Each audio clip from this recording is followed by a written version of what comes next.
It's AumSum time! What if everyone became overweight? No ways! AumSum is the fittest! Oh, AumSum. If everyone became overweight, our coaches may not last for long. Huh?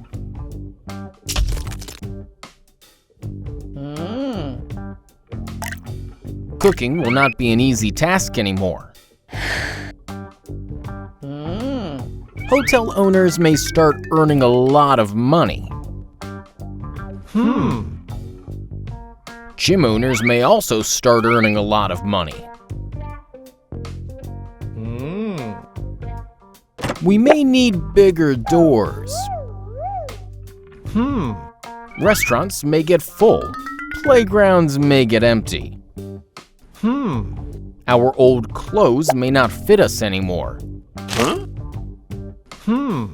Our cars may start getting flat tires very, very soon. Thieves may not be able to run very fast now.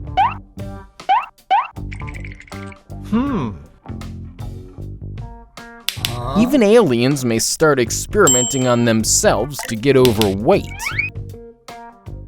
To buy AumSum merchandise, visit AumSum.com. How does thyroid affect our weight? What? Is it some kind of Thai curry? Nah. In need of energy, the pituitary gland present in our brain releases thyroid-stimulating hormone. This hormone informs the thyroid gland present in our neck to release hormones like thyroxine and triiodothyronine, which instruct our cells to burn calories and in turn produce energy. This is basically called metabolism. However, in some conditions like hyperthyroidism and hypothyroidism, our thyroid gland doesn't respond properly to the pituitary gland. In hyperthyroidism, it releases more hormones even when we don't require extra energy. This increases metabolism, causing our cells to burn more calories, and thus leading to weight loss. While in hypothyroidism, it releases very less hormones, causing our cells to burn fewer calories, thus leading to weight gain. Why do we get headaches? Because of your questions, dude. Very funny. Many of us have experienced pain in our upper neck or head at some point. This pain is called a headache. Headache is not an indication of our brain hurting. In fact, the brain does not have any pain receptors to experience pain. Pain originates in nerves surrounding the brain, sending pain signals to the brain, resulting in headaches. Headaches are commonly categorized as primary and secondary. Primary headaches are caused due to inflammation or overactivity of muscles, nerves, and blood vessels in the head or neck. Migraines and tension headaches are common examples of primary headaches. Now, when an illness or a medical condition in the body triggers the pain-sensitive nerves in our head, it causes a secondary headache. Dehydration, hangover, sinus, or even heart disease are some examples of conditions that could trigger secondary headaches. Why do we blink when we hear loud sounds? 'Cause loud sounds hypnotize us and make us sleepy.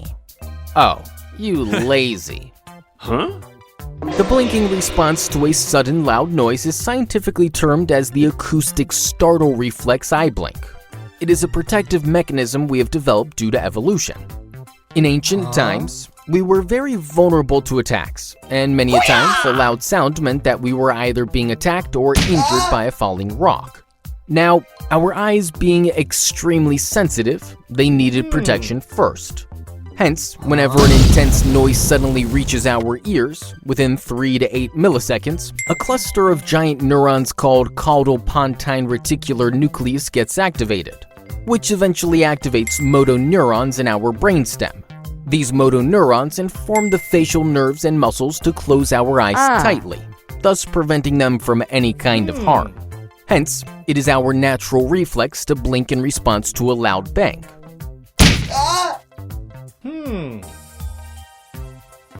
What is irritable bowel syndrome? It is a drone used to find pizzerias. Nah. Irritable bowel syndrome, or IBS, is a mix of intestinal symptoms which may include discomfort, bloating, pain, diarrhea, constipation, etc. The exact causes of IBS are unknown, but experts believe that a combination of the following factors leads to IBS. Firstly, poorly coordinated nerve signals between our brain and gut cause abnormal contractions in the muscles of our intestines. If the abnormal contractions are too fast, the food moves faster, making it difficult for our intestines to absorb excess water, thus causing diarrhea. Whereas, if they are too slow, the food moves very slowly, causing constipation. Secondly, hypersensitivity to certain food or pain may contribute to IBS. Thirdly, bacterial infection may lead to loss of useful bacteria in our intestines, thus triggering IBS. Lastly, experts believe that hormones may also have a role to play because IBS is more common in females than males.